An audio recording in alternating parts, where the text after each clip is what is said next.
Welcome, good afternoon. Good afternoon. Welcome to everybody, to my guests here on the spot, if I may say so, and to all those who are online with us, and also to all those who will follow us via live stream. So welcome this afternoon at this expert talk on human trafficking, where we would like to discuss the question, is there a chance to win the battle? Before I introduce the experts, let me say something about the expert talk, about the format. The expert talk today is not a replacement of the International Expert Roundtable on human trafficking under the, where we would like to discuss the topic of making identification and justice safe and accessible for victims in digital times. We had, due to Corona, due to the pandemic, we had to postpone this roundtable to 26th of March. So this expert talk is a new format, if I may say so, a new format that complements our other activities. Even if today's setting, unfortunately, also due to the pandemic situation, does not quite correspond to what we actually had planned, namely a small group of experts on site with maximum 1 or 2 experts connected online and discussing with one another. We would basically like, at least for selected events, stick to this format with, also in future, with physical presence of panelists and participants, rather than only use or moving to Zoom or other purely online versions. Because what we do and what we want to do is not just presentations and lectures, but it is discussion. We would like to encourage and promote qualitative, fact-based dialogue, as well as to restore and enhance national, regional, European, and international cooperation. So this today's expert talk takes place in the framework of the Regional Implementation Initiative on Preventing and Combating Human Trafficking. Let me say a few words what it is, what we do with this, within this initiative. This initiative is, the purpose of this initiative is to stimulate the implementation of established EU and international norms, instruments, and existing good practice to establish mutually beneficial partnerships with selected third countries, most of them online, most of them countries of origin. It is to provide enhanced knowledge on human trafficking and to foster continuous qualitative academic discussion, which altogether may provide politicians, decision makers, and practitioners with a sound basis for both policy making and designing more targeted and effective anti-trafficking interventions. Over the years, the Regional Implementation Initiative has developed into a think tank with a pool of experts, researchers, practitioners, and I am happy to say that some of them are here today and will investigate the question, is there a chance to win the battle? So let me start by introducing our experts here. I start with Aneliese Rohrer. She is a journalist, since 2005 an independent journalist. She's the former editor-in-chief of the newspaper Die Presse, and she publishes every week on Saturday a commentary in the category, I don't know if this is the right English translation. In German it's quer geschrieben, in English probably transversely written. She got the title by the magazine Trend of the Grande Dame of the Austrian journalism, and she was awarded, among others, Journalist of the Year in 2011 and elected Media Lioness in 2012. Together with her daughter, Katharina, she produced a documentary on human trafficking called Fatal Promises. This was in 2009, and we would certainly like to discuss with her why she did this at that time and what she would do nowadays if she had to make a film nowadays, what has changed, or would you think that a film like Fatal Promises is not adequate nowadays? We will then afterwards show a few minutes from this documentary. The documentary, I think, is 2 hours, but we will show some 5-6 minutes to give you an idea of what the film is like. Let me now continue to introduce Kristiina Kangaspunta here on site. She is currently heading the preparation of the global report on trafficking in persons of the UNODC, of the United Nations Office on Drugs and Crime. The first report was published in 2012, and it will be published, or is published biannually, presenting the global human trafficking trends and patterns. And we are certainly all keen to hear what's going on, you know, if it's more of the same, always the same, or are there substantial changes, etc. So thank you very much for this. Let me just add that Kristiina Kangaspunta moved to the UNODC first as chief of the anti-trafficking unit, but she moved there from the Ministry of Justice of Finland, where she worked at the European Institute for Crime Prevention and Control, and she was also a former deputy director of the United Nations Interregional Crime and Justice Research Institute, UNICRI, where she was leading the research program of this institute. So welcome, we are very happy to have you with us. Then I would like to introduce to you Mike Dottridge. He is from UK, from Cambridge, as he used to say, from a little town near Cambridge, so, but it's almost Cambridge. He is an independent consultant on human rights and child rights. And he has spent more than 25 years working with human rights non-governmental organizations in different parts of the world, particularly in regions where human trafficking is regarded as a major problem, such as Southeastern Europe and Southeast Asia. He has focused on various forms of exploitation, including child labor, the commercial sexual exploitation of children, forced labor, and trafficking in human beings. He was one of the experts invited by the UN High Commissioner for Human Rights to prepare a set of recommended principles and guidelines on human rights and human trafficking. He prepared a reference guide on protecting the rights of child victims of trafficking in Europe. This was for UNICEF, published by UNICEF. And earlier this year, he was one of the 2 authors who drafted a set of recommended principles to guide actions concerning children on the move and other children affected by migration.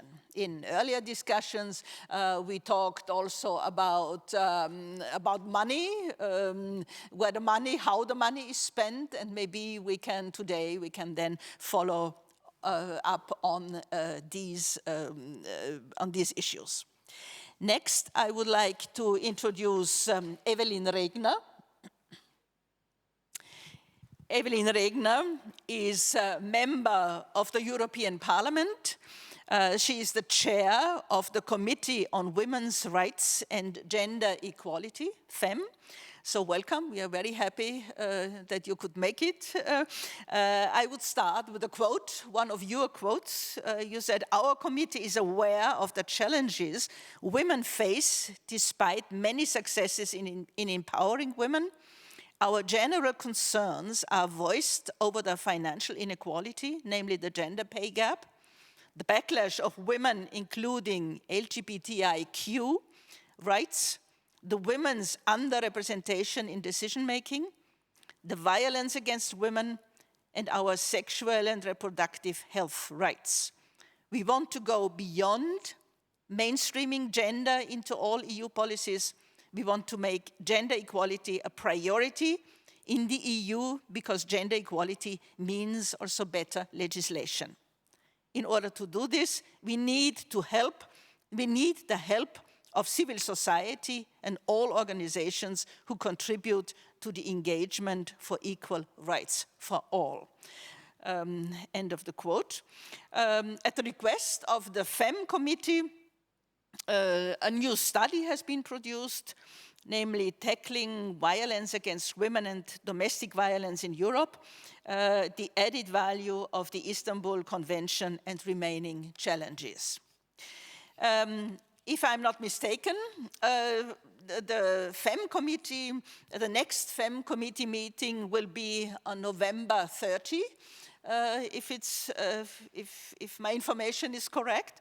But the focus will be on assessing results and flaws of the EU rules against human trafficking. So most interesting for us, for our discussion also.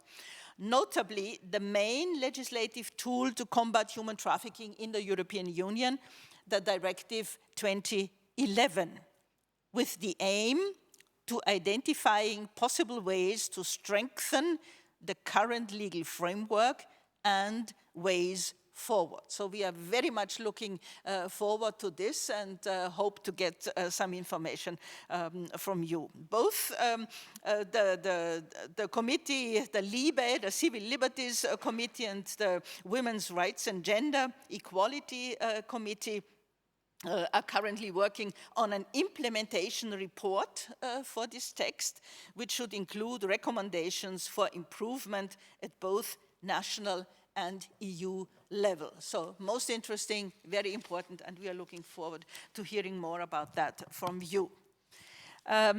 Next, I would like to introduce here on site Evelyn Probst. She is the coordinator of the Intervention Center for Trafficked Women and Girls here in Austria. But today she is here in, if I may say so, in another function. She is a board member of La Strada International. It's a platform of 26 organizations plus a few associated organizations and non-governmental organizations dealing with human trafficking. And the discussion between EU officials, if I may say so, parliamentarians and NGOs can also be an asset in our discussion today. Evelyn Probst is was also a member of the EU expert group against trafficking from 2008 until 2011. She was also a board member of the Global Alliance Against Trafficking in Women. She is a trainer and also a teacher at universities in Austria and also in Mexico. So welcome, we are very happy to have you with us. Next, I would like to introduce Peter von Bethlenfalvy. He is joining us from Brussels. He's the founder and executive director of the Center for European and International Policy Action. He has a long professional experience of European and international cooperation in the field of migration, foreign and development policies, security, and human rights. He formerly held leading positions at IOM, the International Organization for Migration, in Brussels, in Berlin, in Rome, and in Vienna. He has been the driving force in strengthening the European Union and international stance towards a number of issues such as economic migration, organized crime and trafficking in human beings, democratization, and parliamentary elections, as well as humanitarian and emergency aid. He has advised and worked closely with a number of EU presidencies and European commissioners, as well as the European parliamentarians in carrying forward EU policy priorities. His experience and commitment led to numerous policy improvements in the above fields in Europe and strengthened cooperation between governments, international organizations, civil societies, and regions. And we are certainly looking forward to discussing with him what he would advise now, which advice he would give to European bodies in enhancing anti-trafficking. And last but not least, I would like to introduce Stefano Volpicelli. He's joining us from Greece, although he is Italian.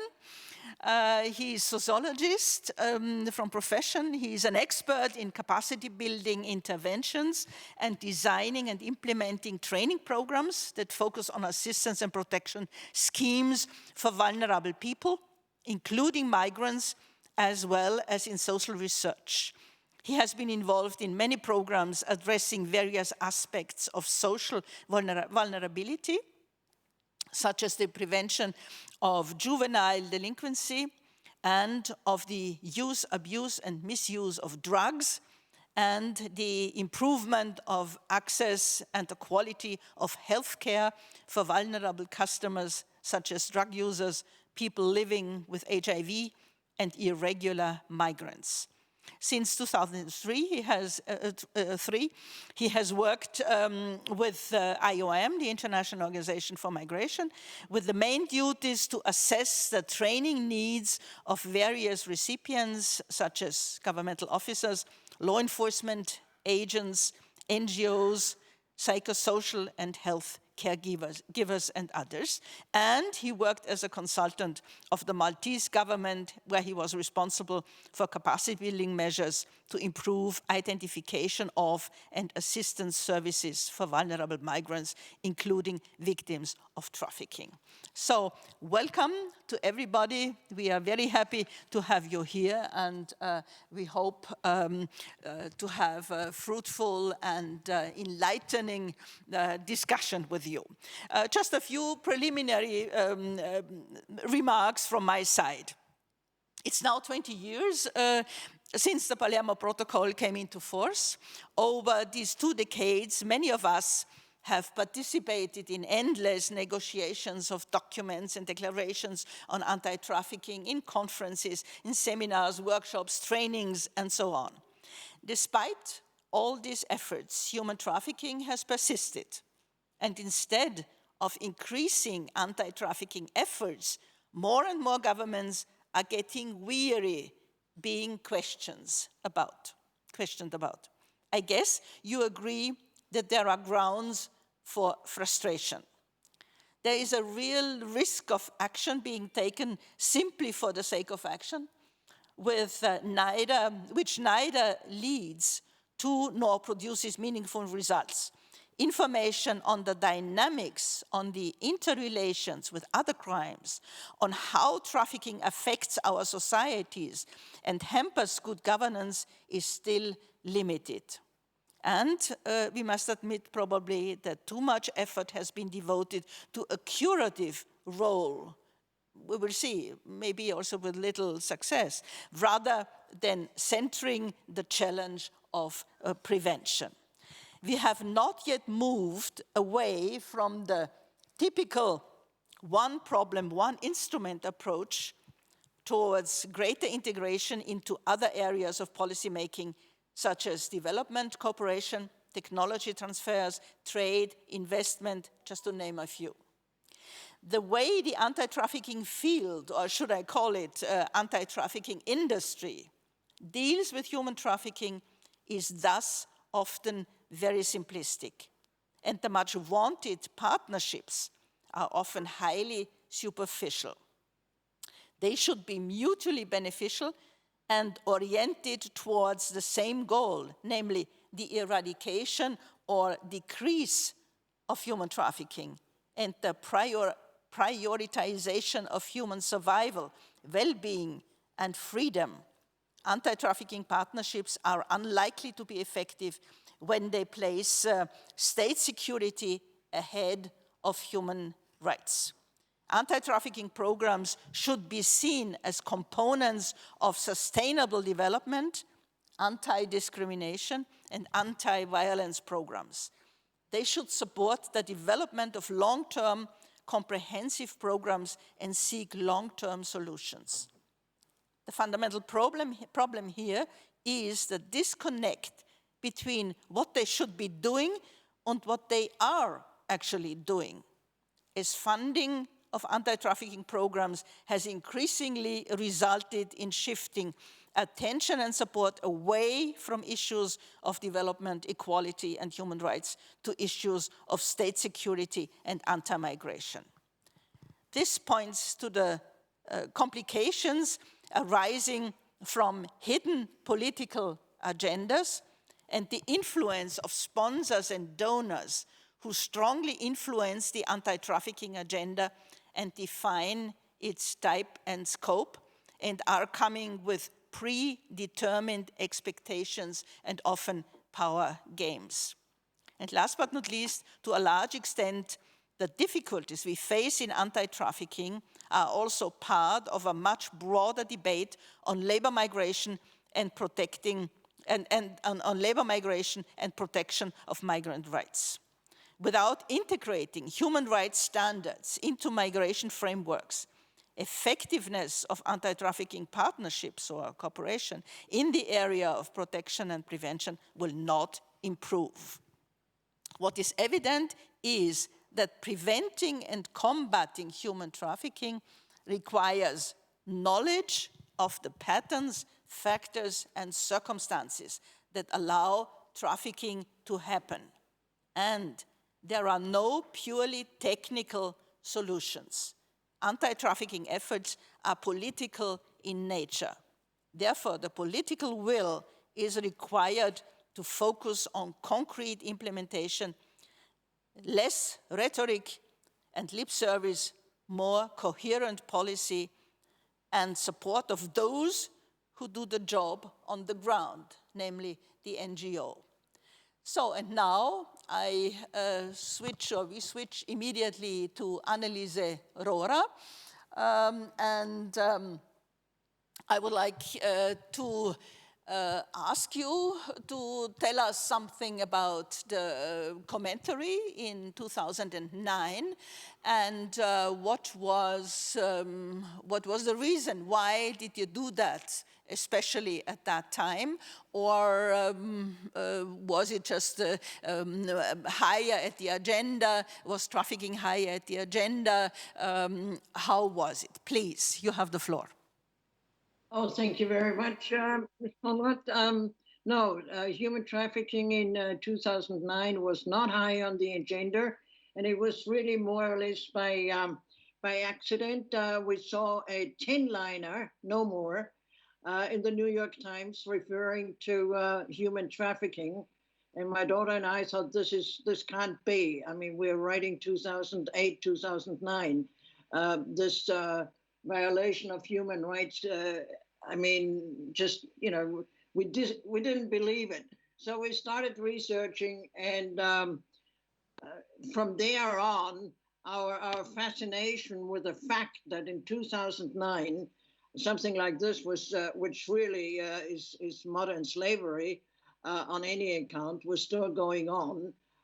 Maybe it was our European Venus outlook on the world that, you know, made us so flabbergasted. Anyway, we started researching, and we found out that at that time, Ukraine was the country where most of the victims were trafficked into Europe and into the United States. So that's why at that stage we concentrated on the victims in Ukraine and followed their stories. We wanted to give, that was our main thing then, we wanted to give the victims a voice.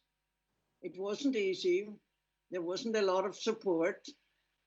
We tried it in Austria. We didn't get anywhere. But we persisted anyway. It was fascinating. The main motive was to give the victims a voice then. If you ask me now, would we do it differently? We certainly would. Our emphasis today would be on the failure of international organizations as such, and governments to really make headway in the fight against human trafficking. And our focus now would be, 11 years ago, it was considered to be a problem of the third world country and the very poor countries like Ukraine. What we're now seeing, it's not a problem of the third world country. It's a problem of the US. It's a problem of Europe. It's a failure in the US and it's a failure of Europe. Or the EU, if I might say so.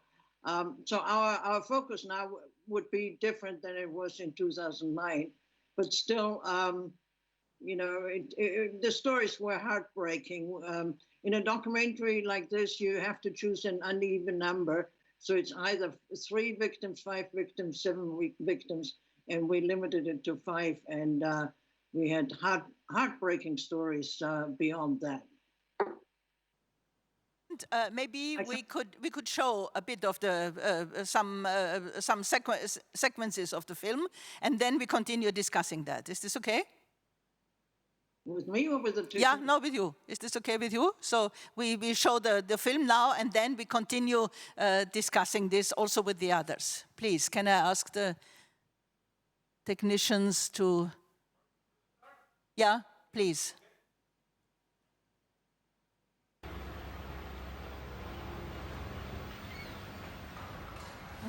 Тут, я же говорю, поступило предложение такое пойти на краболов.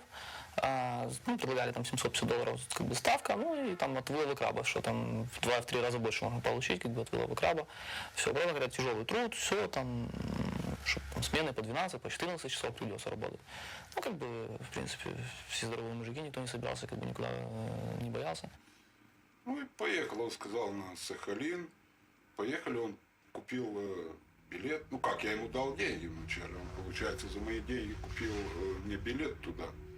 Приехали, нас там встретил почему-то уже, ну, русский агент, отправил, забрал паспорта, паспорт моряка. Отправил в гостиницу, сказал, пару дней подождете и отправим. Мне уже, как говорится, еще там плохо стало, но обратной дороги. И мы в этот же день ушли, нас пересадили опять в море, судно не имеет названия. Оттуда ночью опять на другое.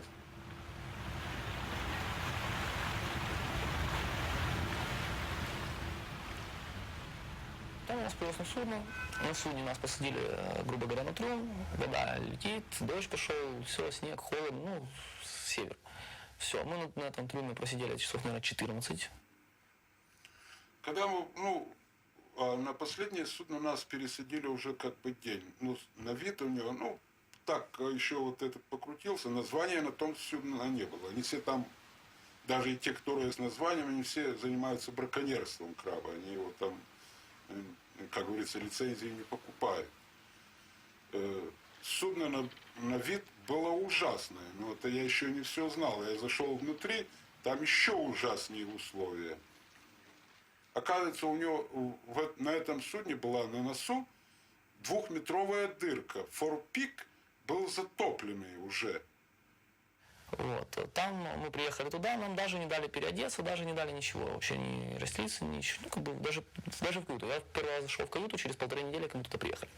Потом, вроде как меня селить, белье вообще отсутствовало. Ребята на то время уже были без еды 3 или 4 дня. Не было. Ели вот эту вот наживу, ну, то, что наживка для краба была, минтай и селедка, вот они вот эту вот наживку жарили, как говорится, и ели. Но она была уже немного тухлятина.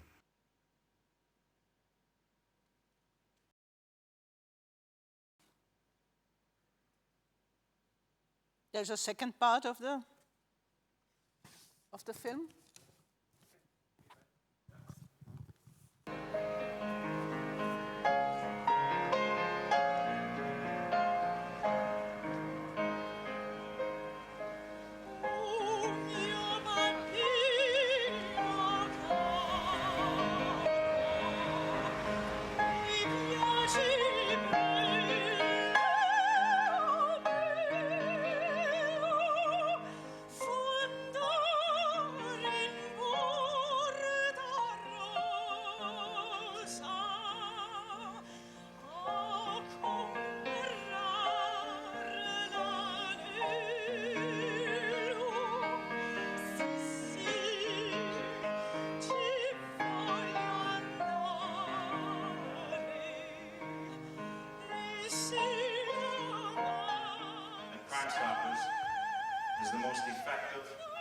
Cost-efficient, non-profit, community-based program.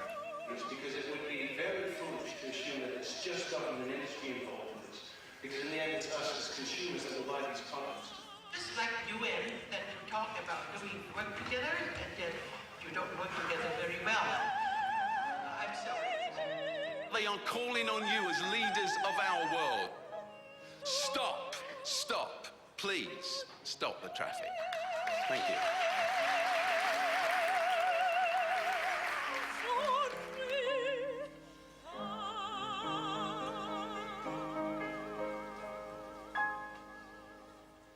Also wieder mal eine Konferenz zum Menschenhandel, aber ich meine, wenn ich Menschenhändler bin, dann kann ich mich vor lauter Lachen nicht halten, ne? Wenn ich also da zuhöre, ne? was da passiert. Also das betrifft, also wie soll ich sagen, da fühlt sich ja kein Menschenhändler jetzt wirklich in die Enge getrieben. It's not great. I think that I suppose it is good to get a lot of people together to talk about these things. I find that there's a lot of what I call karaoke for the concerned, which is people getting up and saying, I'm very concerned about this, concerned. And then someone else gets up and says, yes, I'm concerned. Actually, I'm slightly more concerned about you because I know a bit more about it. So concern, information, concern. And then someone else gets up and says, well, you may be concerned, but I've actually done something. I've done this and I've done that and I've done the other.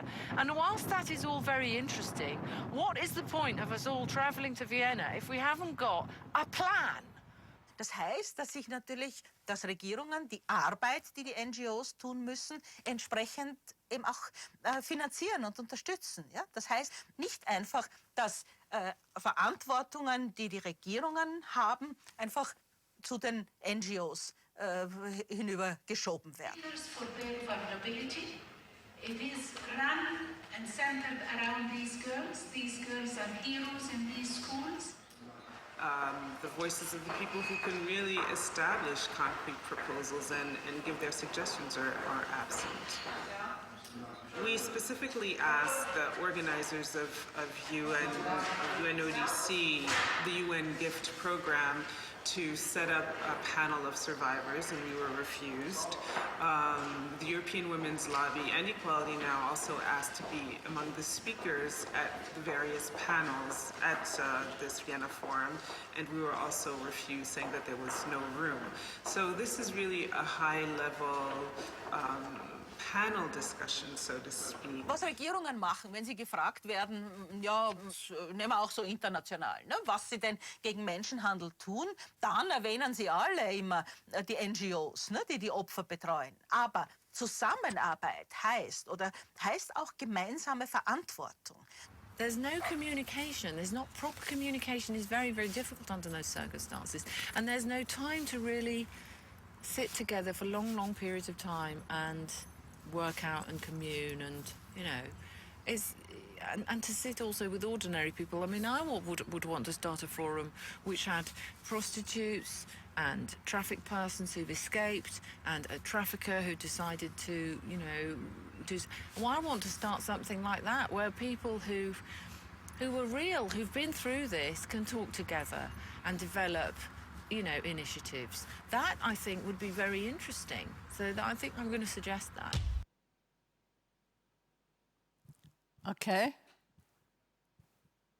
Thank you very much. Yeah, thank you for these sequences. Again, let me say the documentary is much longer. You know, this was just but I think a few things were quite clear. You know, the cut we had. You know, this conference situation and actresses singing and in a very, let's say, relaxed atmosphere, and the reality of victims on the boat and around. So this is gives a good impression of what it was. So would you like to add something, Aneliese? But then because afterwards I would like to ask maybe Evelyn and also Kristiina and others to comment on this sequence. You know, what comes to you, please. I just would like to add, for clarification, I would like to add one thing. You chose the two men. We had 3 female survivors and 2 male survivors. And that was very, very important to us because, as you know, human trafficking, modern slavery, trafficking into prostitution is mainly seen as a female problem, and it is not. It has increasingly become a male problem. Not to talk about pornography and child pornography and child trafficking. Our hope then, and I point out 11 years ago, was if it becomes a male problem, the politicians, being male in majority, might pay more attention. That's why the male victims were so important to us.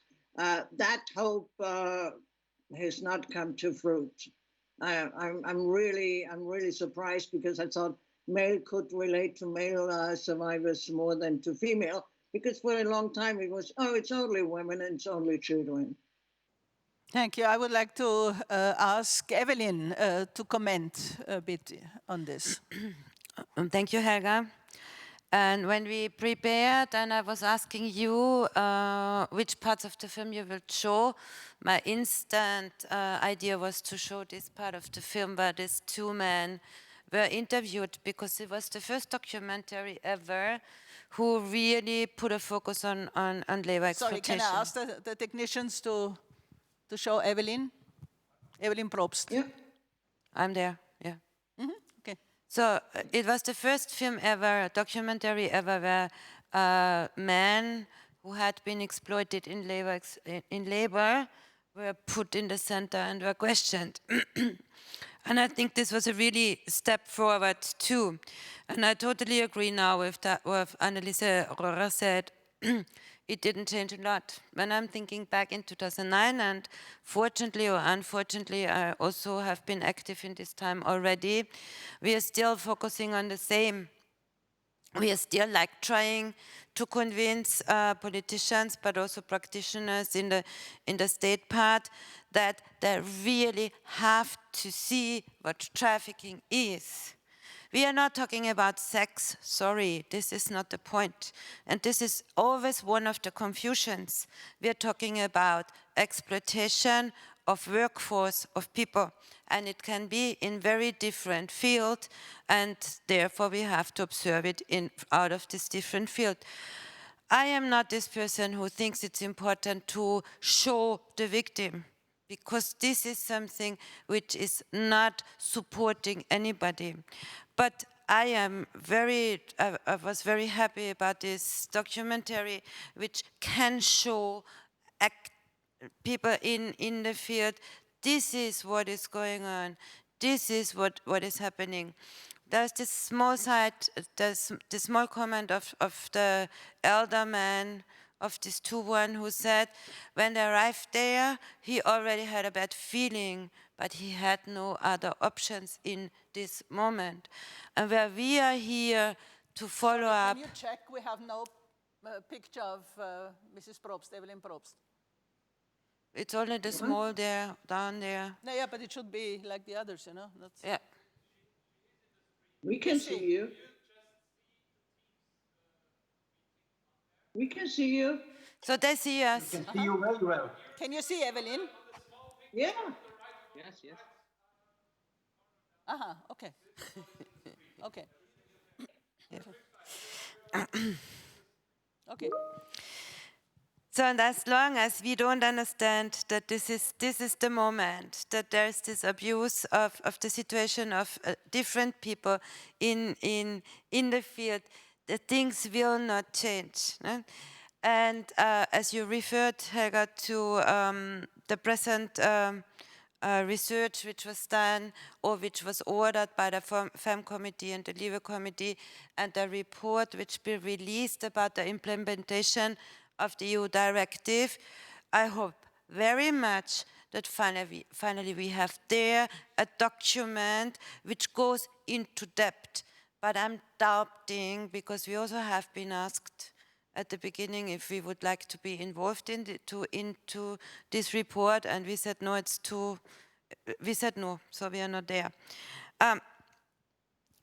The crucial points has to be raised again. Where's the sustainable support for reintegration of trafficked persons? And where's the sustainable and comprehensive approach to detect the crime? And where is the really tackling the idea of exploitation? We still have no clear definition of exploitation. Why don't we have it? Because it goes to the center of what means trafficking, and I still avoid the term of modern slavery, because this isn't. It is that people are exploited, that others are gaining the income. We had a couple of examples now in this time, and I think the COVID situation shows it now sometimes a little bit better, which very often is a little bit more hidden behind other problems. We had all over Europe these situations that women who had been brought, who had been in a working situation as au pairs, as domestic workers, were exploited again in the households, or when there was this lockdowns in the different countries of Europe, they were kicked out of the house because they're not needed anymore. So they were left alone on the street without anything because they're not needed anymore. And here we see this abuse of people, in this case again women, that there are that there is no, how to say, they are used as workforce, but they are not respected as somebody who needs to be respected for their work, for whatever, and so so it can be they just can be kicked out. Yeah, thank you for a moment.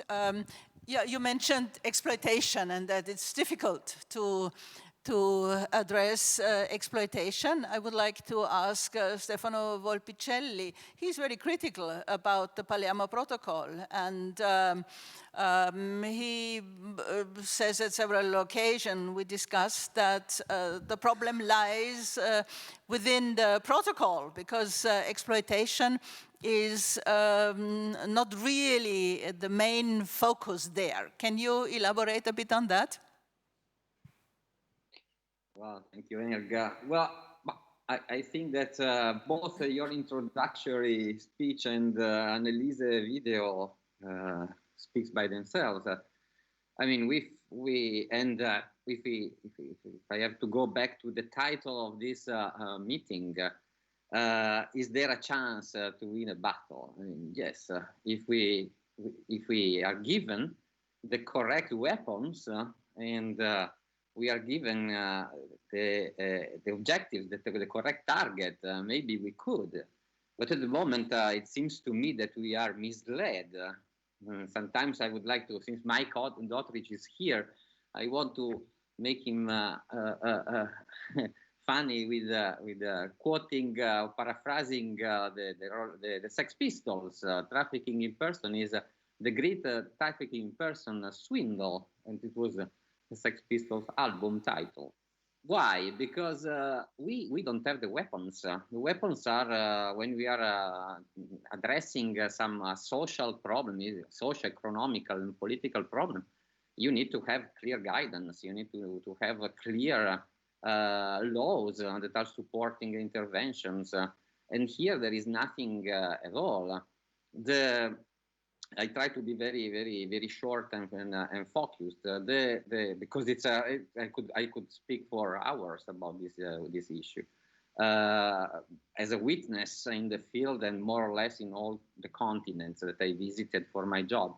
I mean, the protocol is based on an algorithm, let's call it like that.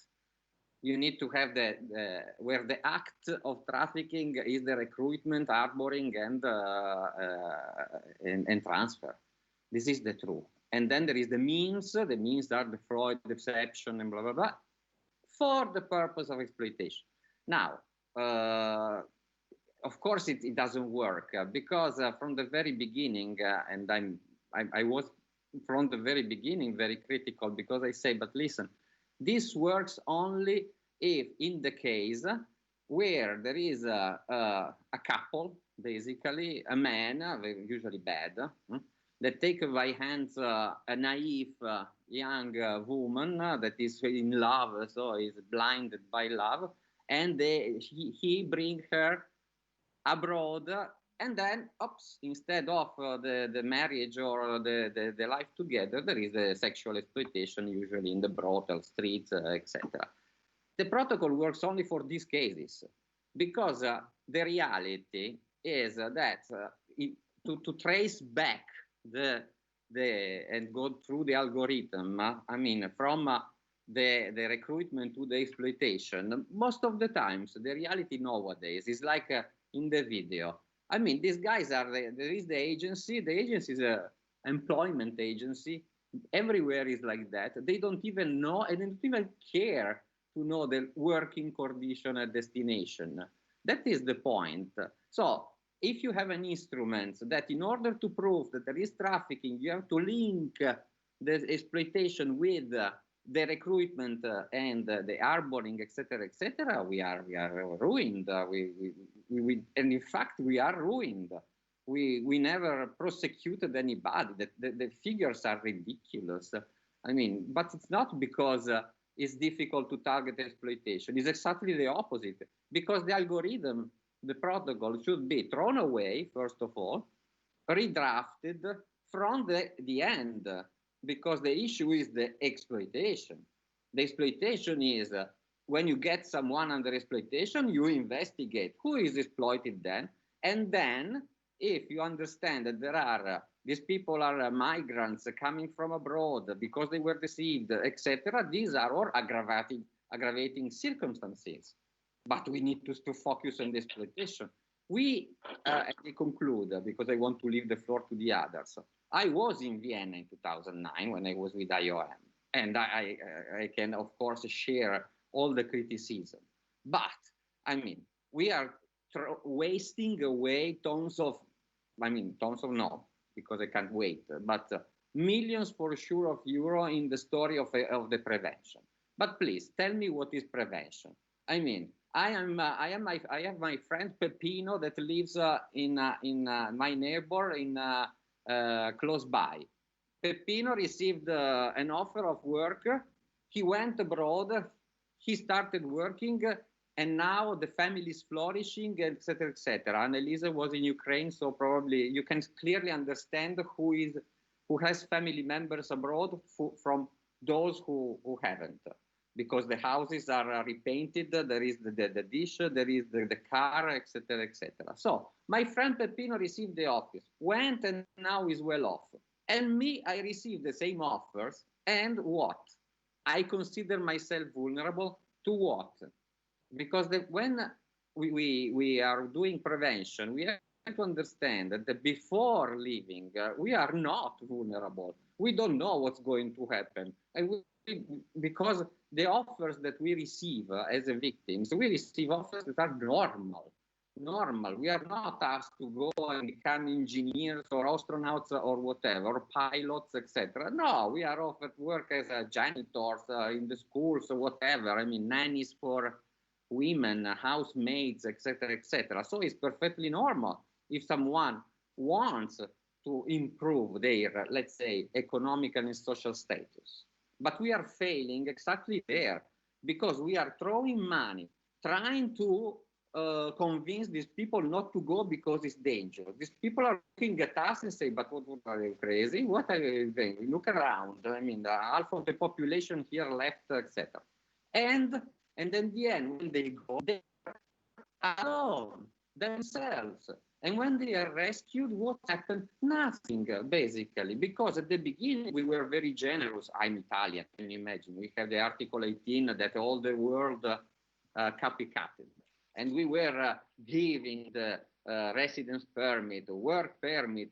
But then when the protocol was issued and it became clear that the story was not only involving the poor, naive girl coming from the East or from Nigeria for us, but no, it was a widespread phenomenon that was revealing an ethic of exploitation. We were lost. And so now the victims, in order to report, are forced to cooperate with the justice. For what? They don't receive any compensation, they have any restoration of their rights, and they have to denounce the traffickers for what? For going back, for being repatriated anyhow, because this is the reality. What we are talking about? I mean, we are talking about something that is a disaster. But it is a disaster for millions of people. We don't understand this. I mean, sorry, this is my position for so far. Thanks for the moment. I would like to ask Mike Dottridge, could we do better with the instruments we have, or is it the problem of the instruments? Please, Mike. Well, we could certainly spend our money more effectively and more efficiently. Yes, we're stuck, I think, as Stefano says, with some legal instruments which are fatally flawed. We can do something with them, a lot better than nothing. We can see that since 2000, the Palermo Protocol has resulted in a lot of countries adopting new laws or modifying their laws. And in some cases, that's been very helpful. In many cases, the law reforms haven't gone nearly far enough. And in some cases, they're sort of quite perverse. We've seen some other international conventions and protocols adopted. You know, I'm very positive about the Council of Europe's anti-trafficking convention, mainly because it introduced a treaty monitoring body that would visit individual countries, talk with officials, but also others in civil society, with people who've been trafficked in a few cases, and try and remedy the weaknesses in their anti-trafficking systems. And you could say, yes, if the whole foundation is fatally flawed, that this is also far from a perfect practice, but it can improve, it can help particular individuals. And I'm one who thinks that even if we only can move a few millimeters forward, that that's a lot better than nothing. But as I say, the amounts of money that are still being spent, not just in Europe, but outside, are vast and are often being not misused, but justified in ways that politicians with slippery tongues can imagine. That means that sometimes the overseas development assistance money being spent on efforts to stop trafficking around the world in different continents by donors in Europe or by donors in other industrialized countries, North America, Japan. Sometimes they appear to be focused on trafficking when in fact they've got other objectives. We've seen anti-trafficking campaigns act as a sort of fig leaf.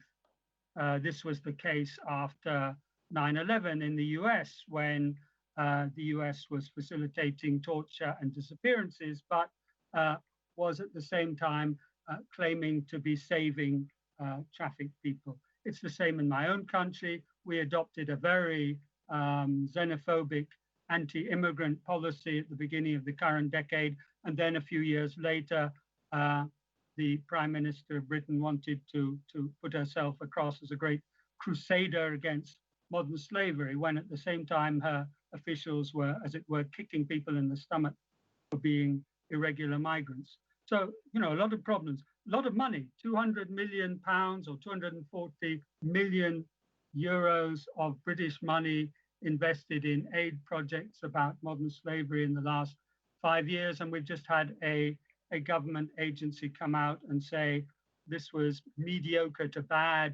badly spent. Similarly, a US government accountability office report last week has reported on $316 million worth of aid. It's improved, it's reported improved monitoring of how the money is used, but my assessment is that the money isn't being used efficiently or effectively, and a lot is going to organizations which are deemed to have a suitable ideology by the donor governments, rather than because they're known to have real anti-trafficking expertise. So, you know, there's a lot of flaws in the system. Which organization do you mean? Those who are I can list a lot of organizations, but certainly what we see in both the US and the United Kingdom is that certain evangelical Christian organizations have received a lot of money. One particular American-based one has grown, I would say horrendously, they would say magnificently, since the beginning of the century with anti-trafficking funding. Mm-hmm. Thank you very much. I would now like to switch to Kristiina Kangaspunta. Of course, this is not new. I mean, we every now and then, you know, almost every year we discuss things like that. So you depend on, with your global report on human trafficking, you depend on what you get, what information you get from the countries. Do you think this is something, is it, you know, listening to this, which wouldn't appear probably when you ask them to tell you what's going on human trafficking, would they come with the whole picture or just pick up a small part focusing on human trafficking? What is your impression doing this for so many years?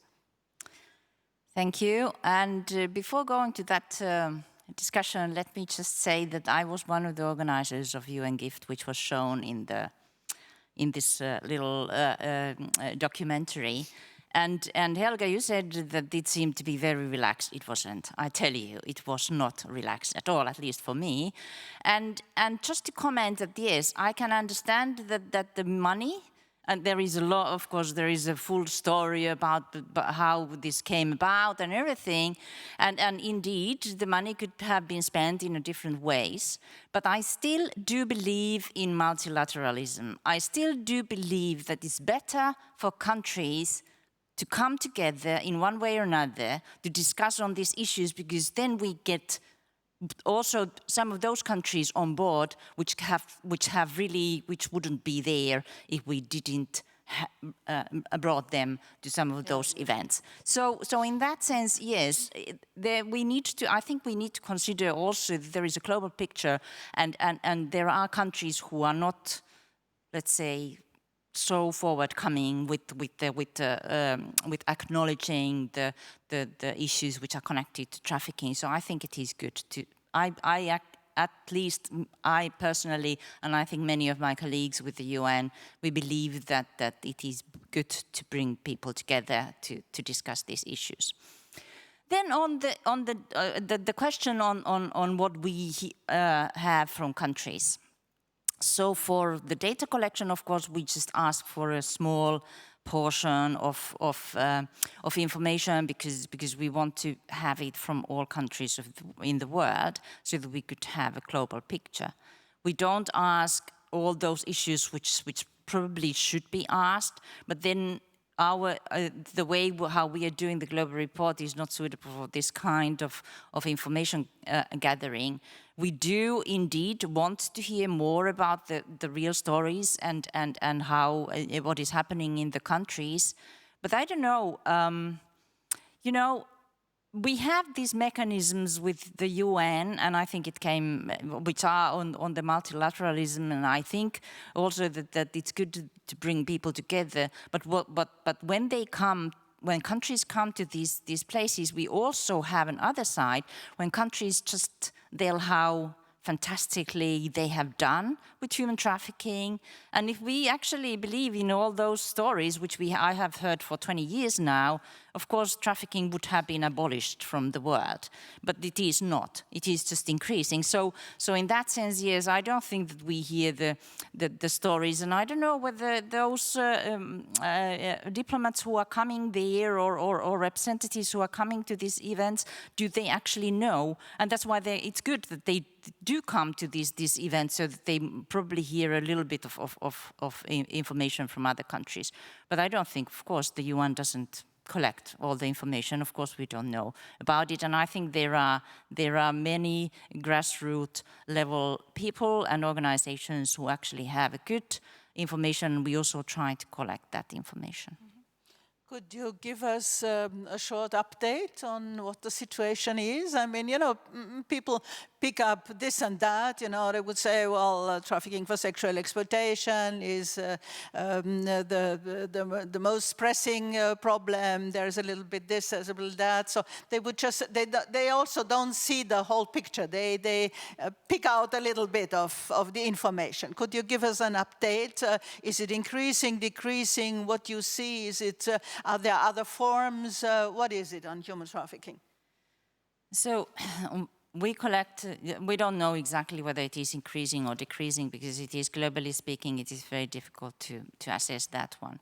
The big trends which are on the detected cases are sort of like, they are not changing that much. So it is still, women are the majority, sexual exploitation is the majority, children are as among the detected victims around 30%, and that this is not changing that much from the information which we are getting. What we actually do miss very often is that regionally the situation is quite different. Europe, and specifically Western Europe, is very much, we get very much cases on sexual exploitation of women. Children are not really very visible. If we go, for example, to sub-Saharan Africa, children who are trafficked for forced labor are the majority. So they are really a big, much higher level they form a much higher level of victims of trafficking in that part of the world. In some other parts of the world, it's a little bit different. So we need to also get out of this homogeneous thinking that trafficking is same everywhere. It is really very, very different, and I think this needs to be acknowledged. One thing which is very interesting, I think, for us, and which has been a trend for several years, or recent years, let's say so, is that currently the domestic trafficking, meaning that the people are trafficked within the borders of one country, it is actually a majority compared to transnational trafficking. So we have, the UN we get more reporting on domestic trafficking than transnational trafficking. And of course, this is quite interesting when we are thinking about our sort of like thinking of migration and how this is connected. Migration, of course, it is still there, but we also have in all regions the increasing trend of domestic trafficking. And the one thing which also I think at least the UN and I know that the original discussion which we are hopefully going to have for the round table is on the digital area, digitalization and how the technology has changed the trafficking. There is a very big change, and I think if we think about the relevance of the trafficking persons protocol and how it is implemented and so forth, I think here we have a bit of things to do, because this kind of technology has changed a lot. We have, for example, the recruitment methods. They are going to the different platforms like WhatsApp and whatever. So it is really different. But also the exploitation and you know, if you think about the exploitation of persons, which is happening virtually, the victimization and the victim status actually stays forever, because the exploitation can stay on the net forever. And how do you find the victims? Well, it's the whole detection is changing, and also the flows. We are always speaking, or we have been speaking about the domestic and transnational flows, which I also mentioned. Then we are speaking of origin countries and destination countries. But then when we have a cyber flow, we don't have any of this. It can happen anywhere and it can go to anywhere. So, and sometimes victims and their exploiters, they never meet. So it's really have a bit of a change in the mindset that we need to do and think whether the current legislation and whether the current treaties are really fit for the purpose. Mm-hmm. Thank you very much for the moment. I would like to move to the European level in this first round and ask Evelyn Regner, you, not you alone, but the European Parliament and others, looking at this directive 2011 and maybe also discussing ways forward. Is this an issue, the digital development, or can you tell us a little bit what you are going to discuss with whom and what is it, please?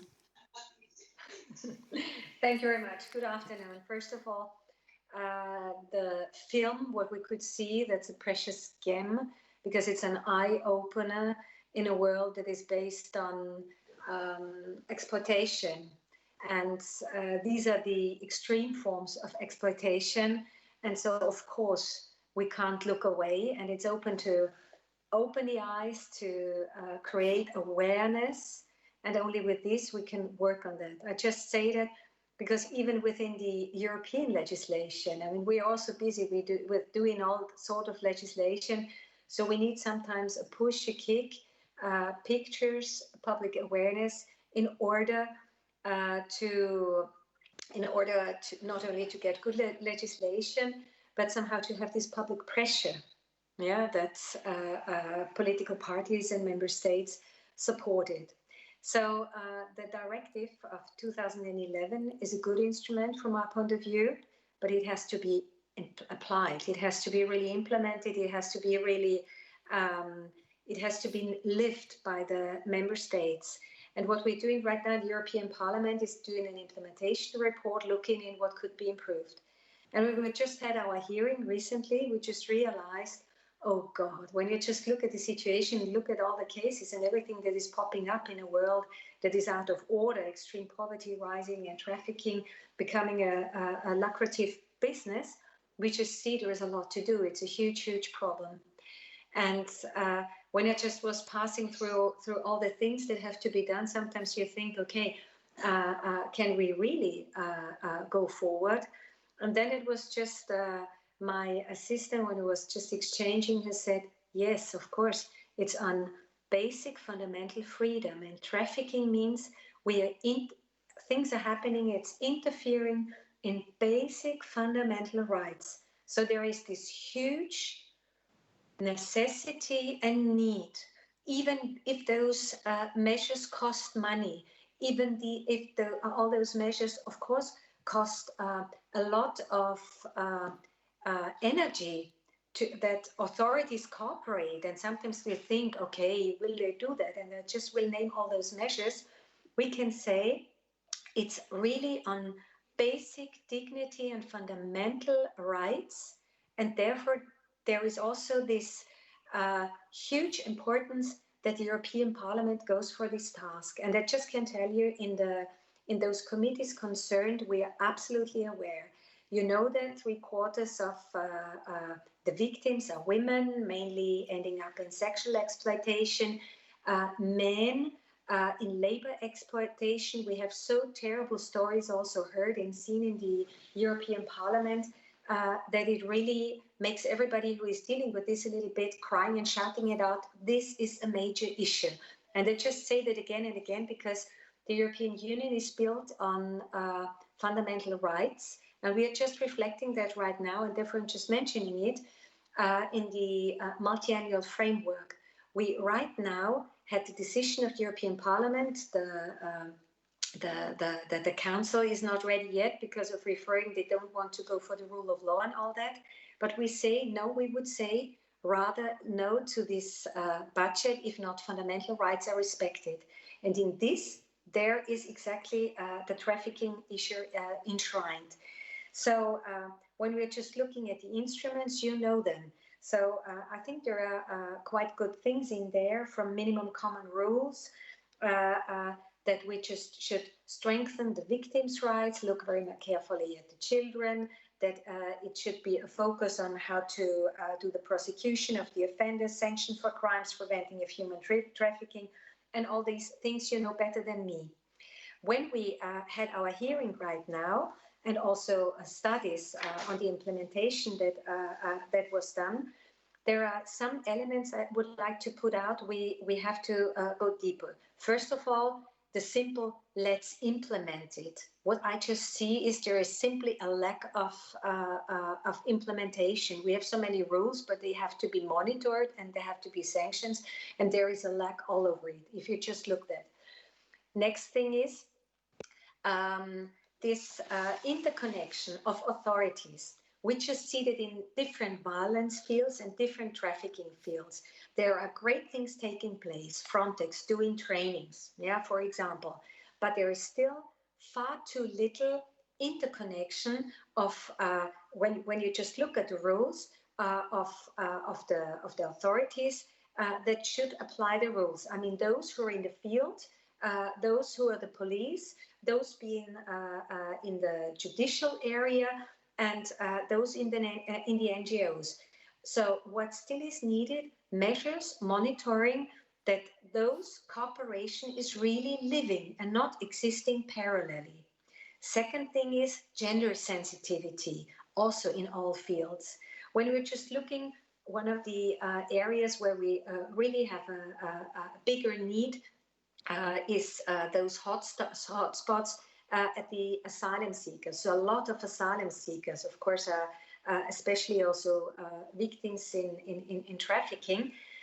What is needed is a more gender sensitivity, and this has to be applied at the police. This has to be applied also at all those bureaucracies who are dealing with the administrative whatever around. And here we could do better. What we just from the hearing, as an outcome from the hearing and in the implementation report, we got out right now as well. is a child-centered approach. So also here we just see in those very young ones, and we have really quite terribly young children who are affected as well, should be also treated better and addressed in a better way. I mean, training is always an issue. I can remember some years ago there was an article in the Austrian tabloid Kronenzeitung who was really making a very bad joke out of all those being from policemen, being in the authorities, being at Frontex, Olaf, whatever, who is dealing with the issue. They were just making a bad joke out of all those trainings. They are needed. We have to change our perspective, how we approach the whole issue. So early identification, I just look also at the recommendations we got from EIGE, the European Institute for Gender Equality, who has also a very expensive gender-specific look to it. Early identification, to introduce special measures to identify and to protect the girls and the women at risk, because as I told before, the majority of the victims are girls. So somehow, I mean, I could go on for some more issues, but maybe I'd like to point out one. That's the access to justice. This is also something where a lot of improvement is needed and a lot of better cooperation. The early legal intervention and the independent legal representation. So somehow also to protect the victims during the criminal trials. So at the moment, with all those improvements we have also in the system of justice, the Euro crimes, we see there is a sensibility right now for the issue, and therefore I hope very much that we could go on with that at the European level as such too. But again, the picture, the things that are happening, that is really sad. So whatever I get to know, I'm really very much upset, but it shouldn't keep us from pushing also the institutions, the states, really to go on with these measures. So the reports that are prepared right now, I think they will go quite much into the detail. Thank you for the moment. I pick up what you said, that so many agencies, I mean, there are a few things we would like to discuss, you know, but first, there are so many agencies at the European level, you know, dealing with it or not dealing, just, we have sometimes the feeling just cut and paste, you know, somebody says something, all the others repeat that and believe already that this is a way forward. Yeah? So let me come to Peter von Bethlenfalvy, who advises or who has been working with commissioners. I mean, just to mention, he was one of the when I, you know, this is many, many years ago, more than, I think, 25 years ago, and when we had the first EU conference, and I was a minister at that time in Austria and was the host together with the Minister of the Interior about this conference. So Peter von Bethlenfalvy was already there and helped to initiate and did this. So looking back and looking forward, has it improved or was it easier in former times? You know, has it become now, even because it's so diverse? I remember you told us once that at least 17 agencies, you know, at European level are dealing, so-called dealing with human trafficking. What can we do? What would you advise for a better implementation of anti-trafficking and supporting victims, of course? This is being done mainly by NGOs, but what can at European level be being done that the problem of human trafficking is better dealt with than it is being done now? You have the floor. Helga, thank you very much. You make me now much older than I am, but actually I'm quite old, so that's right. It was 25 years ago. It was actually 1995 when you and Mr. Einem and Commissioner Gradin initiated the first meeting on trafficking, which we had to organize and which we organized together. But now, because there were so many things said in this past half an hour and excellent approaches described, I will just restrict myself to really few points. First of all, positive points. The positive points are that we are here, that you organize this meeting, that we speak with agencies as well and NGOs who are very active and getting public money. Like here, 1 or 2 participants amongst your speakers. And also we have other excellent examples in Europe, like Pajoki of Mrs. Sørensen, who was, by the way, also a European parliamentarian at that time, and who combined policies and concrete work. So we have a lot of positive examples, and we have also a lot of public money which went to the NGOs. And this is also, I think, I would say a compliment also to you, because you so forcefully in all your functions, like in your former function as federal minister and then in your function as coordinator of the OSCE, you pushed this file. So we all pushed from somewhere the files. But now your question was what to do on the European level. You have a very competent and active and dynamic chairwoman of the Women's Committee who just spoke, and I have a lot of respect for her, and I have a lot of expectations from her. And here I would wish just to say a few things.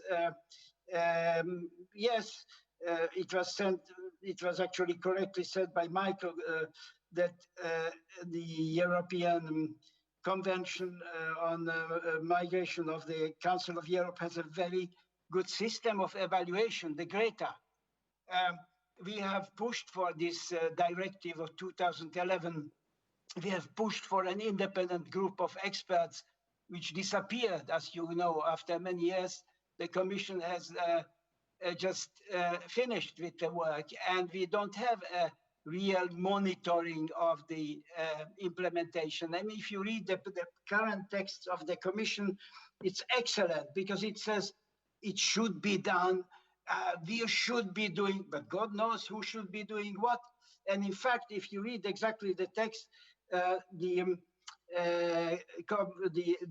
directive has been implemented, has been enacted, I think, by all the member states, and the Commission is now saying, and this is the member state who should evaluate itself whether it succeeded or not, a puncto prevention, a puncto protection of victims, and all these priorities. So what we need is really a stronger, more precise work by the Commission. The Parliament can do something, push the Commission to establish somebody, not just a coordinator as we had before, who is a coordinator, but has, I'm very open and blunt now, who has actually no power and no mandate to push any initiative within the various directorate generals.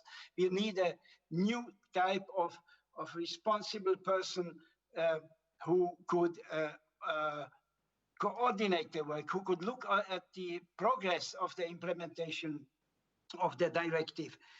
This is, I think, not going to be happening in the future. We have, as Evelyn Regner said, we have this very active 2 committees, the LIBE and the Women's Rights Committee, but there are at least 4 or 5 other committees in the European Parliament who are dealing with this question. And we have a number, as you said, Helga, and I don't want to repeat, a number of agencies, of security agencies who are training. I mean, CEPOL is officially as the sort of lead agency for the training in trafficking, training of police people. And you know that we have initiated with the Commission the first platform and the signature of the 5-6 European agencies dealing also with trafficking. It was signed in Warsaw, and it was signed still under the auspices of the at that time of the Frontex of Ilkka Laitinen, who was a great promoter of this subject, who passed away meanwhile, unfortunately.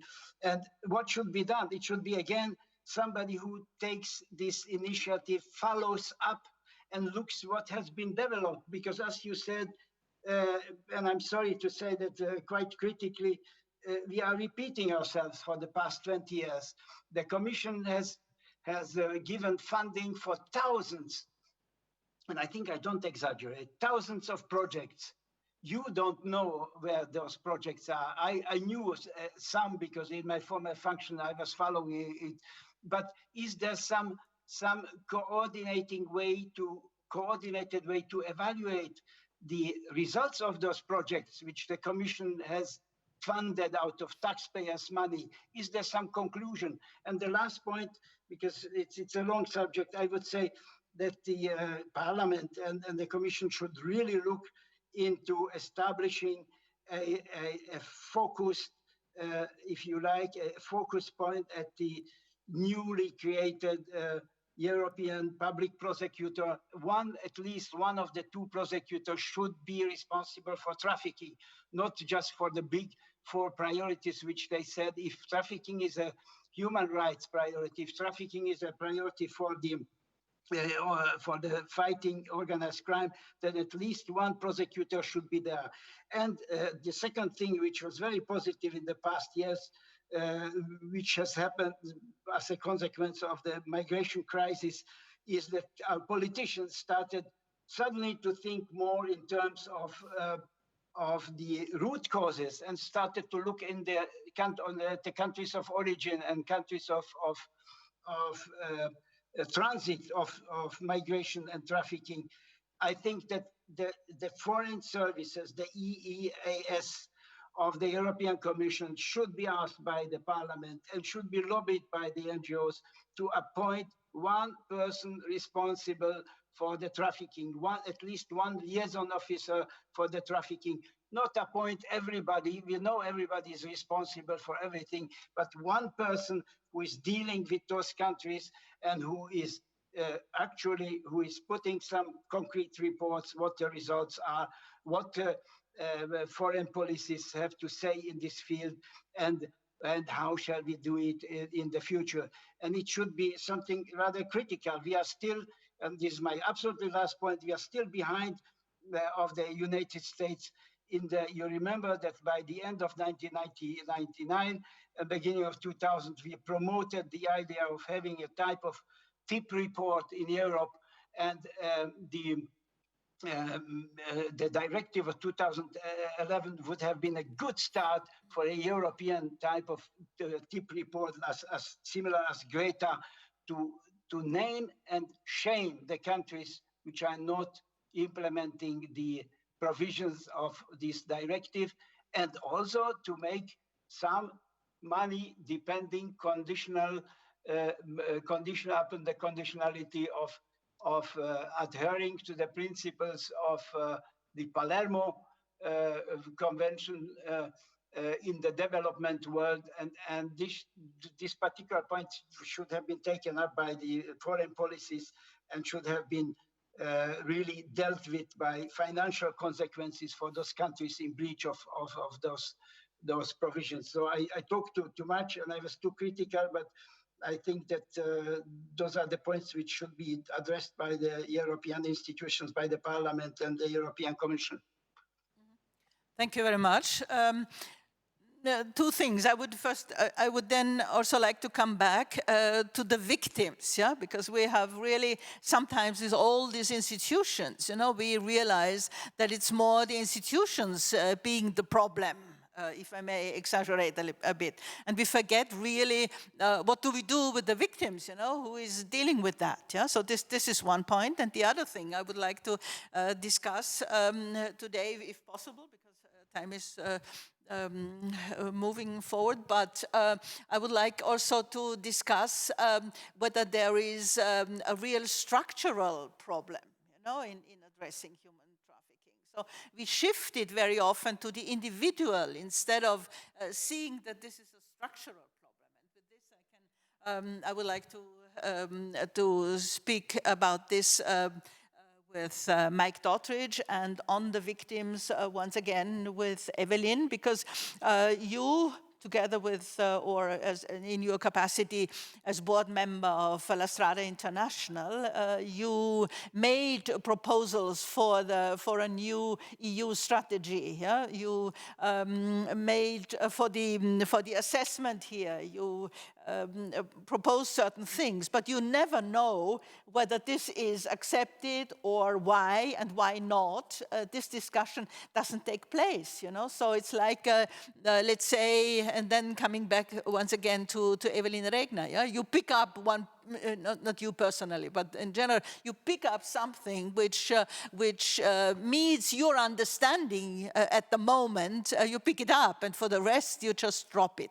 And I think this makes it so difficult to move forward. Yeah?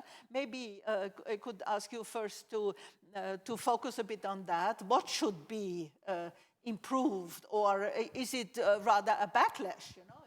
Because in the directive, we speak about all forms of human trafficking, but now my feeling is, or maybe it's not simply a feeling, that it goes back simply to sexual exploitation of women, etc. Please. Thank you, Helga. Yeah, this was actually what bothered me now again, and also taking a look at the report which will be done by the FEM and the LEVE Committee. Actually, I was a member of the European expert group when the directive was written. So it's also like my thing, which is there, because we were very proud of this directive, that we have really a law which is good. Yeah? We have a legal framework which is based on this whole international debate, and I agree with that we have to be clearer what means exploitation, but I think it's a lose of time if we don't focus on implementation, and implementation is hard work. And the backlash what I'm feeling now is, again, we have to debate of what means gender in the field of trafficking. It does not mean that women are more, and it does not mean that it's only sexual exploitation. Gender is an element which is part of which makes the person vulnerable to be exploited. This is the element. I told it about, I don't know, hundreds of times.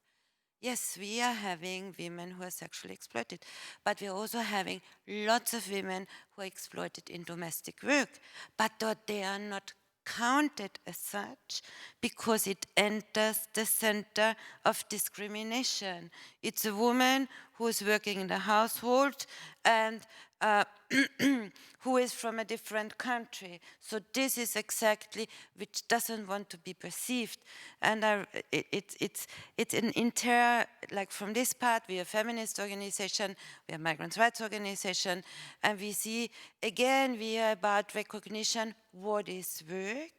And if you don't recognize what is work, you cannot recognize the exploitation.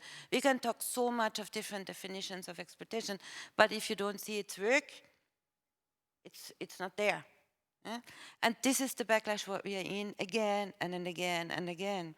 So it's the recognition of, and the structural recognition of what is the vulnerability of peoples. And one of the things is the migration, yes. This is one of the issues, but we also have the experience that in the last, and this is a specific, now I can only talk about the Austrian figures because we couldn't combine these figures of the platform in this time, but I know since 2016, victims from inside the European Union, what we are supporting are decreasing. Are they decreasing because they don't exist? No. Because nobody takes a look in there. It's because now all the capacity is on third country nationals, because this is the harm, and EU members are not interesting anymore, because they are exploited in the field. What we saw it now the last summer, seasonal work in agriculture, the food processing industry in Germany. Is it women? No, it's not women. It's workforce who is there exploited due to their marginalization, it's possible. So this is what we really have to focus on. And going back to the structure, we had an EU coordinator who only was interested in sexual exploitation and was only interested in the debate on demand. And we don't need this debate anymore. We need to identify victims and implement a human rights approach, which means sustainable support of this person. Because if we even don't manage to sustain this support and to really support in a social and economic integration into society, battle is lost. Because then it will be again and again and again. And one of these parts is to take the traffickers out of the way, and so that they cannot repeat. But the other thing, what we still didn't manage, and therefore it's so, sometimes it's quite difficult to repeat and repeat, is get the money of the traffickers. Get this money and invest it there where it's needed. But if you're talking about changing instruments, for what? If you're talking about demand reduction, for what? It doesn't support in that to go to the nucleus of the system. And that was one of the things I really wanted to comment also on. We need an independent monitoring who goes into depth into the implementation. The directive is an obligation. The states have to implement it. It's not soft law. We still are on the level that we need to advise them sometimes how to do it, but there should be not an outside shaming. This was the reference.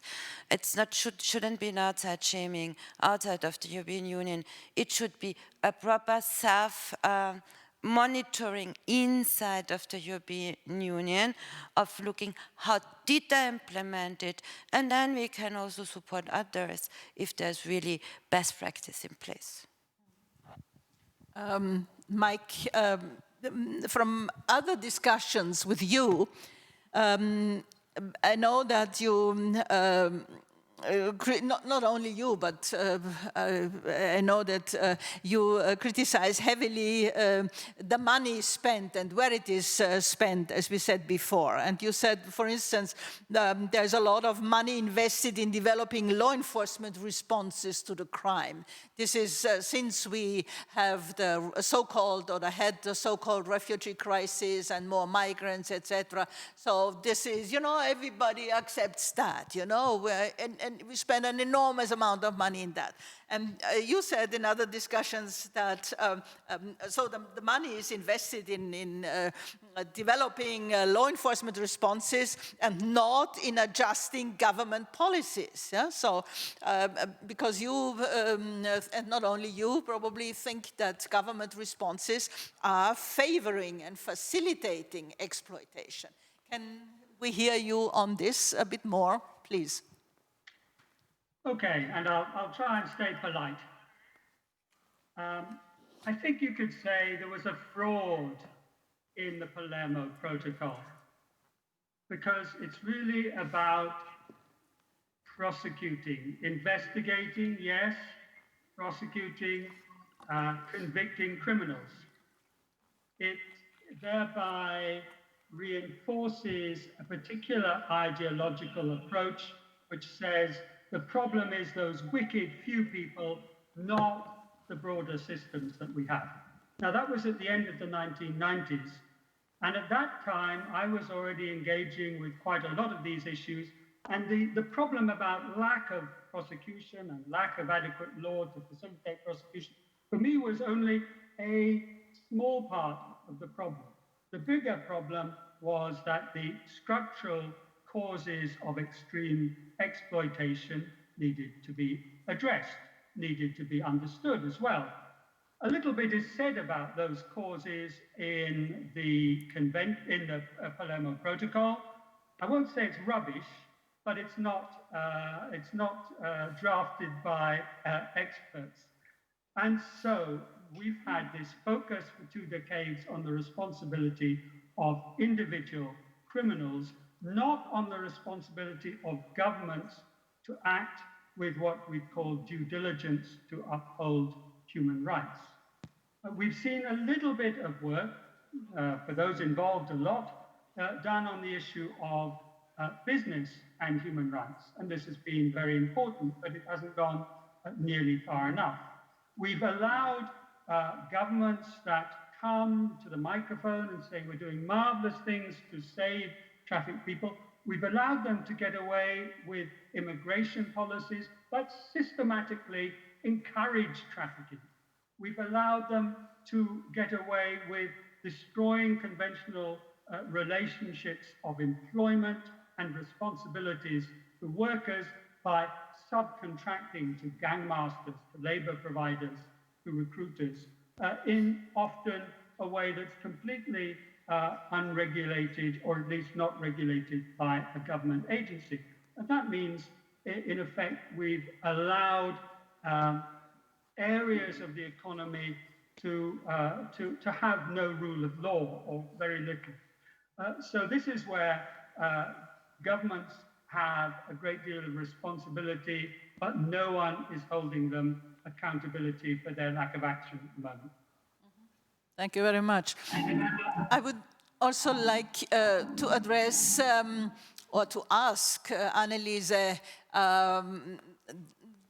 does media, what is the role of media in all of this? You know, because we know from media can at least push and make an issue out of nothing, let's say. So do you think this is adequate, what media does on human trafficking? How would you see the situation, please? Heavens no. But it sort of mirrors what I consider the biggest problem, and we can talk for another 2 weeks constantly. It's a lack of political will on every institutional level. If you take the EU, and it's now all sort of confused with the refugee crisis, which again is confused with the migrant crisis, which again is sort of confused with the illegal migration. And overall, there is just no political will to really deal with the problem. And there is no real public interest. That is the problem with the media.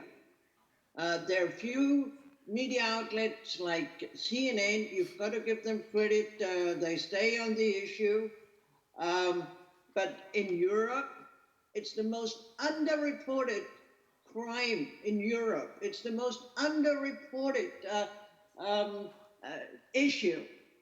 Why is that? Because it's mixed with all these anti-xenophobic, anti-foreigners, refugee, migrant issue. People don't want to hear it. They're afraid of the refugees who are not migrants, but politically they're all in one. They're afraid of the other. And they have no interest, absolutely no interest for this, to deal with this issue. And because there's no public interest or no sufficient public interest, the media doesn't pick it up. There are 2 papers, maybe in Vienna, which run 2 articles, maybe a year. And there's this public sentiment. I give you an example, which is really heartbreaking.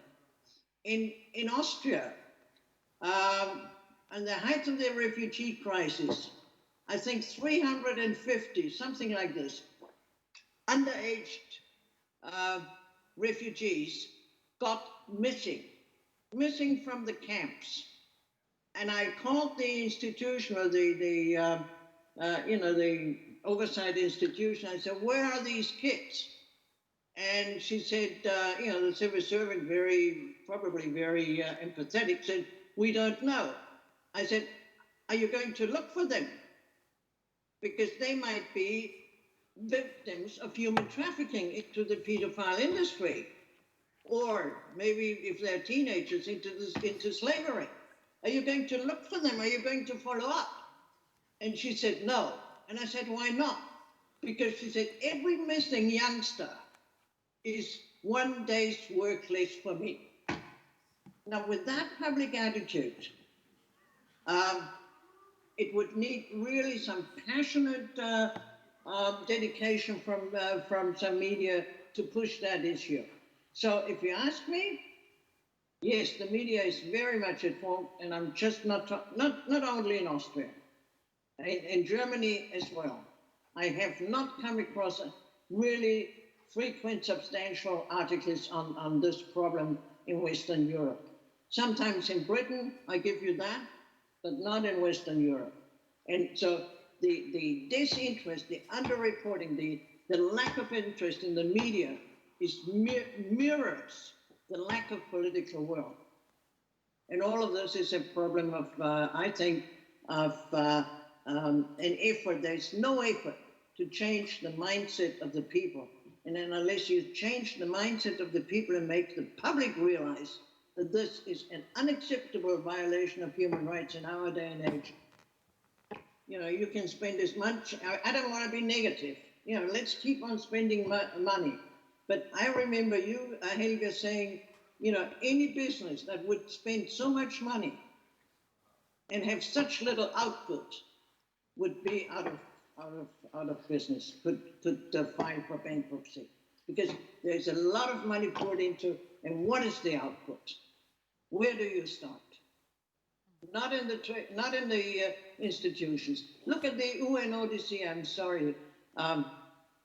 Since the UNODC had a change of heads to a Russian diplomat, that wasn't the same issue as before. Human trafficking wasn't the same issue as before.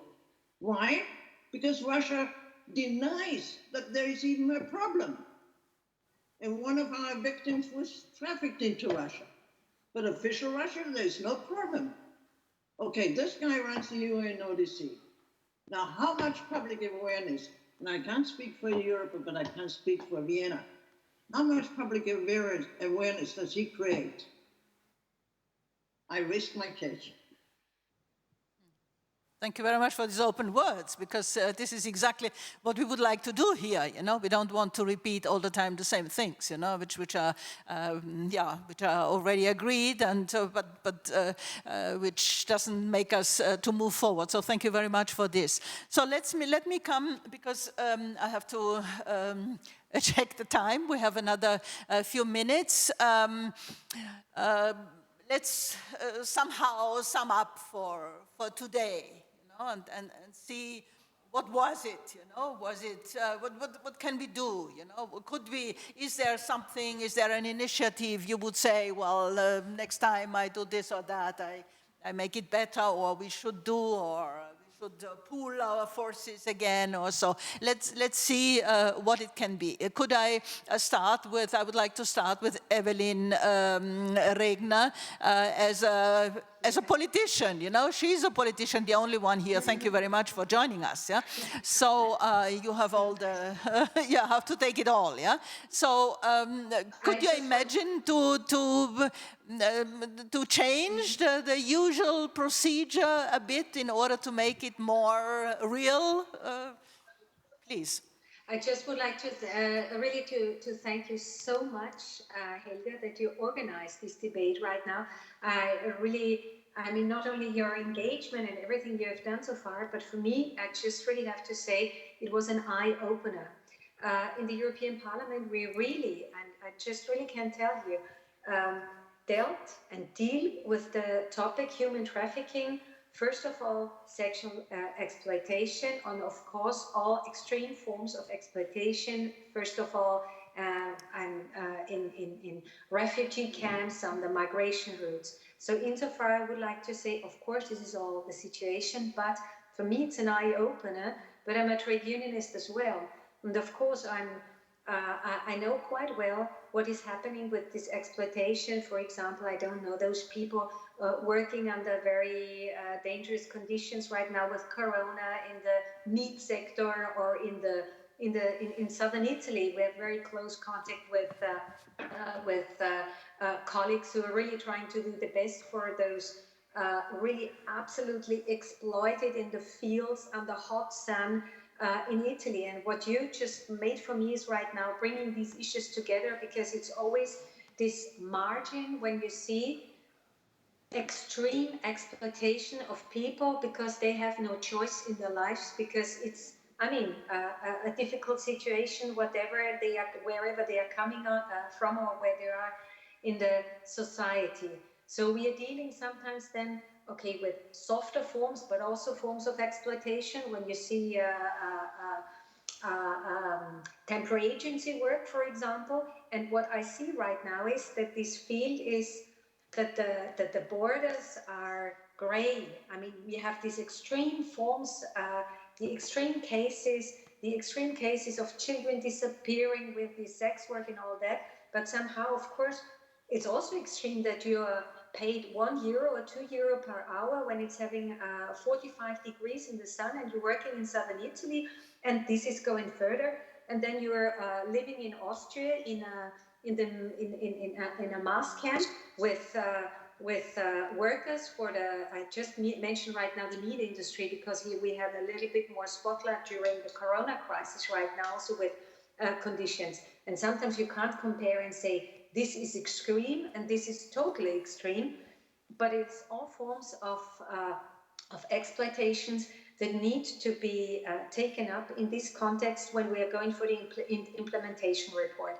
I really would like to repeat again that the directive from 2011 I really regard as a precious, a good instrument. There is a good basis, there is a good legal instruments, descriptions, everything that is there that is really good. But what I would like to pick up is, in a very pragmatic words right now, a couple of ideas that Peter had mentioned before. And I really would like to cooperate in this regard, because what you were seeing is so pragmatic. The question with one persecutor on trafficking, so somehow to elaborate on that more. Also with the EES, I mean, these very practical things we could improve. But then to insist, and that's my final word right now, and I think that's also our job in the EP, not to stop always at European institutions. I mean, what really doesn't work is the implementation and the monitoring. And to repeat it again, maybe to develop something like the need of national action plans, also data collection, where we need more, because that's also another eye-opener, to have an obligation for states to make a national action plan that doesn't have to be whatever exorbitant and take on board everything, and then you say it's too much and we can't do that, but some elements that force member states to really look at it. And that can be some instruments for judges, for the authorities. Not too much, I think, because then otherwise it's again getting too much. But really to insist on that. And that insofar I just can say a big thank you, because you absolutely widened with the debate my horizon, because sometimes it's really true that we're living in this very focused sector. I mean, looking first of all from the gender perspective, I really take all of that on board. And insofar, thank you. Thank you very much. Yeah, I think this is also one of the what we mean. You know, you stay in contact. You know, it should be at a short way. You call Peter, you call Evelyn, you call others, and we move forward together. You know, not making it so complicated. I mean, it's complicated enough. You know, so. This is also the reason. Peter, would you like to offer your support? I imagine yes.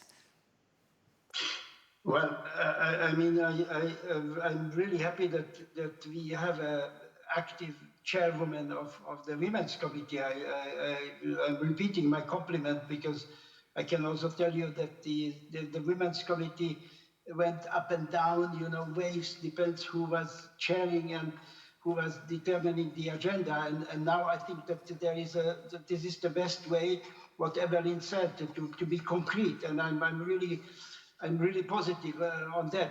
The other thing is that maybe I abuse now this discussion that maybe Evelyn and her colleagues in the committee, although this is not just, I'm sorry to say that this is not just women's affair, it's a much larger complex, but nevertheless, if the committee members could look at the fact of amongst the security agencies, now we have 7 active security agencies paid out of taxpayers' money, employing hundreds, thousands of high-level officials, that they coordinate better their work, or they leave this subject and they leave it just to 1 or 2 agencies, because it's too much dilapidated, and it needs monitoring, and it needs a concrete agenda for the future. And exactly as Evelyn said, that the directive is a splendid document, but it has to be forcefully implemented, and the member states have to be a bit beaten up if they don't adhere to the principles. But who is doing that? The Commission is too weak. So the Parliament is the only institution which can push the Council to take care of it. And my last point is, yes, Helga, you rightly broached the question. The atmosphere is completely different, and I agree with the statement, one of the statements, that the media and the politicians are less interested. But on the other hand, if you turn on the BBC World Service, almost every day there is a big report on the girls and boys missing in India. One of the 4 children are missing or being sold on the market. So those are the things. We have a bit of media, but the political will is not there. That's why we have the agencies, and that's why we have a Helga Conrad who is pushing this subject. Yeah. Okay. Stefano, exploitation is the problem. What shall we do with it? Do you have ideas how we can change that? And I would then afterwards ask Kristiina, you know, if there is, what we can do, or is everything fixed? You know, we have the protocol, we have the report, etc. What can we do, please? Frankly speaking, I don't know what could we do. I perfectly agree with the issue that there is a political vacuum. In 2006, I was in a meeting in the Ministry of Equal Opportunity in Rome, and I was literally thrown out of the meeting because I said, I said, be careful, because there is a widespread trafficking ring in the south of Italy in the agricultural field.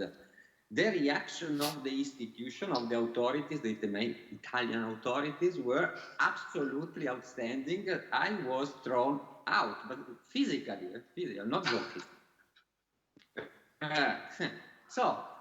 Since we are breaking the thing, so what can I tell you, Helga? I mean, I was taught, maybe I'm getting old, I don't know, but I was taught that you can, the laws are effective only if they can be enforced, okay? And the current anti-trafficking laws, especially, I'm talking again, the example of Italy is amazing. We had an amazing system, then the protocol arrived, so the competencies were moved from the normal prosecutor to the anti-mafia prosecutors, and from then on, nothing happened. Trafficking died. And when I was speaking, and now even nowadays when it happens that I speak with police, with law enforcement, prosecutors, judges, they laugh at me. They say, well, what do you want? We can do nothing. Okay, we do. No, I'm not saying that we do nothing, but we prosecute them according to the normal, ordinary law.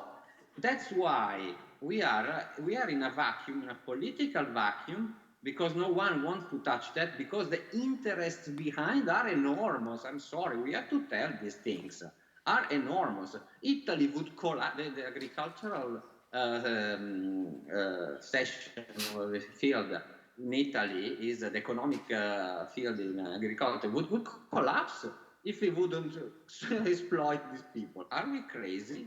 There are tens of, and then we are playing at the naive people. But come on, there is full of organization in the field. I personally know that the people that are risking their life, they are chasing one by one the migrants, and they are lawyers, and they are offering law. And the other one is saying, are you crazy? Go away. if they see me with you, I am finished. They will not find any work anyway. But in which world we all are living? Because maybe we are talking about system, we are talking about structure, we are talking about institutions. But guys, let's go on the field and see. When I was last 2 years, Elga, you know, I was coordinating the reception. Sorry, I'm finished. I was coordinating reception of refugees in Trieste, and we had in Trieste an amazing program with school, education, language, vocational training, etc. And the majority of these guys, very young, well, they were saying, thank you, man, thank you very much, man, you are very kind. But there is a work waiting for me in Prato, in a sweatshop. There is a work waiting for me in Milan. Oh, we can't hear you. Okay, yeah. Because we have to pay back. So what is this? What is this? And I understand that maybe you are behind the Alps and maybe the situation is different. But trust me, it's not like that.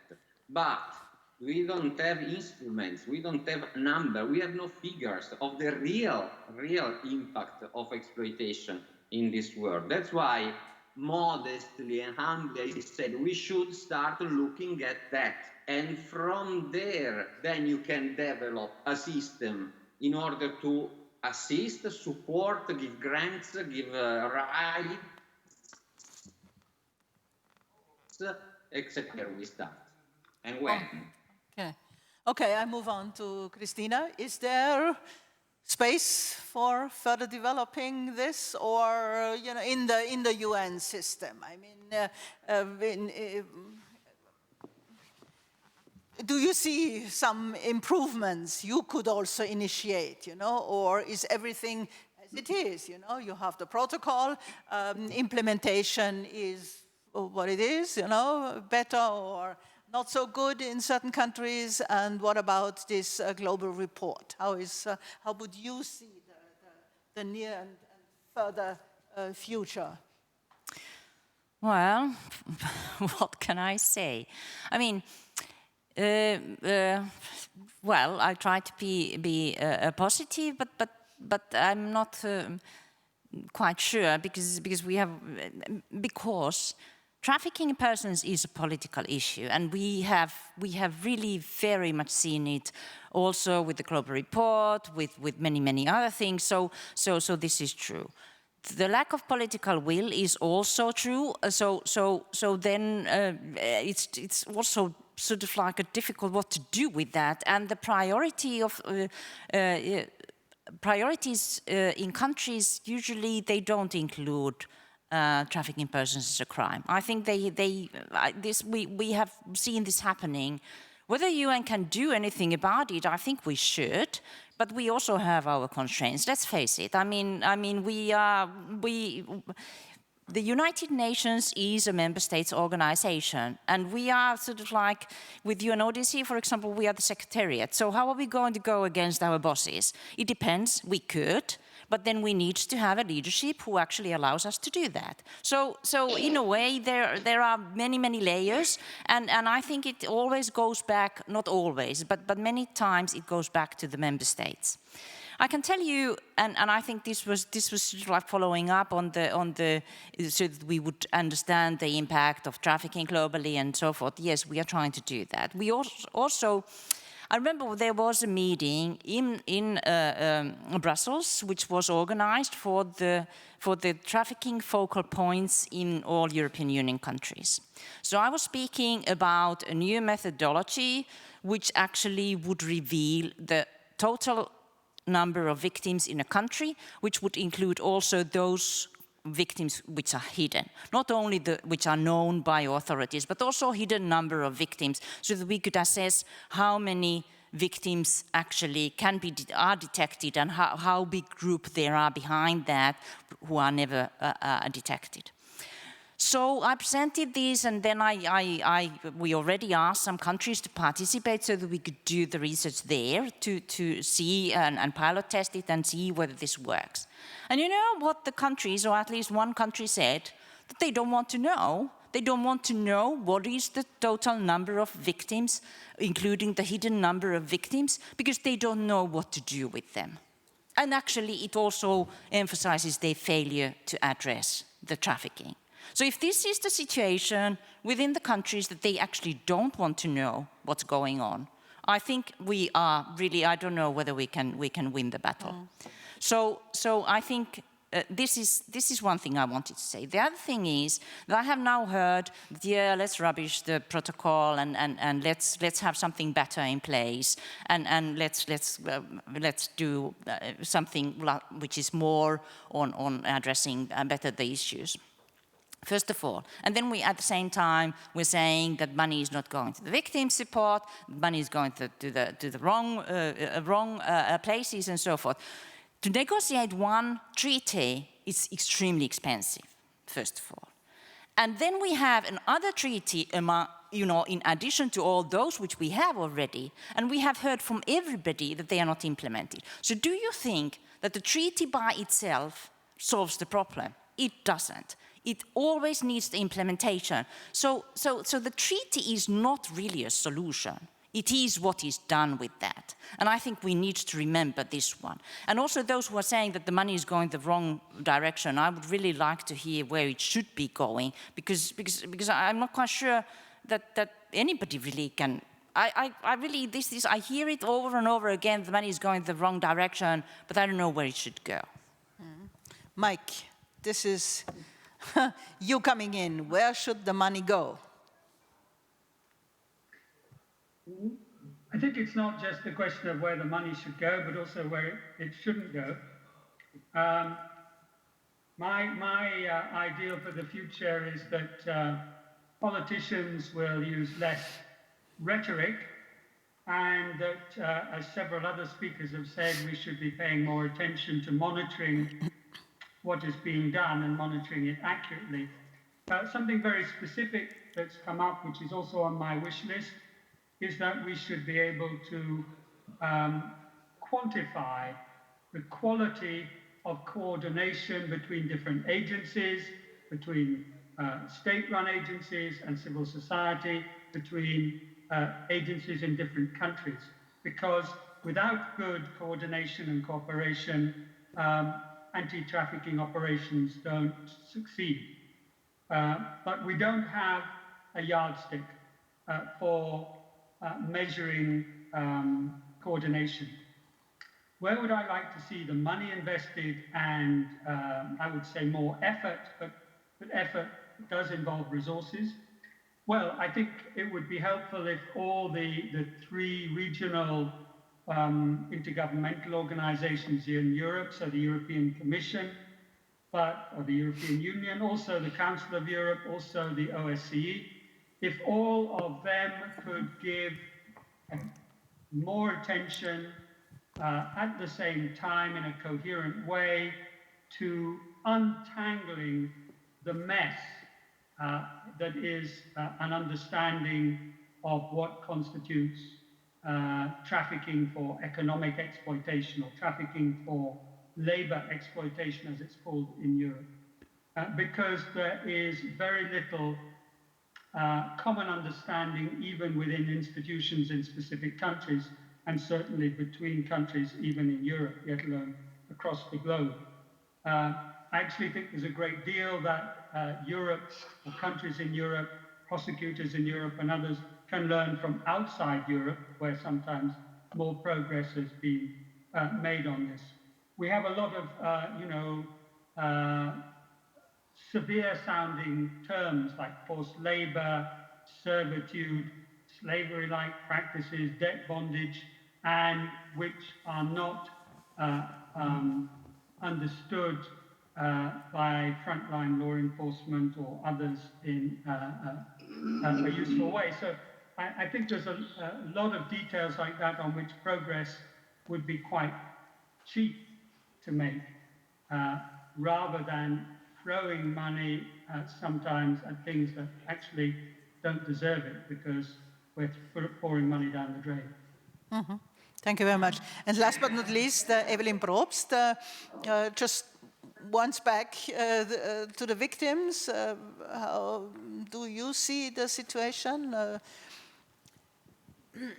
What should change, must change? It must change, and it must change, and it must continue. Yeah? As today in the afternoon, I had an intensive telephone call about the next National Action Plan in Austria, and it looked quite good. Yeah? So there was really an idea that there's a couple of allies in the system in Austria where we really can implement better implementation of victims' rights. And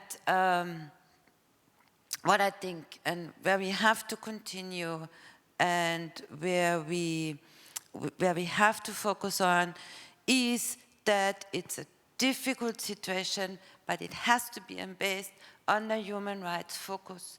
And if we don't keep this in the center, we will not continue. I had a glimpse of an idea now while this debate was going on. And this is the knowledge about that protection and support has to be sustainable, but has also to focus on people who know what they want. This is what we are talking about victims, not as passive that ones where anybody else is deciding what they need. We need to secure that they really get access to their rights, and that we have to take them and to see them as people who know what they want, and where we are there to support them, that they get what they want.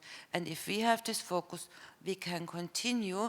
But unfortunately, I think I already spent 20 years of my time in this field, and I think I might have to do it in the next 20 years as well, because it's so easy it's not.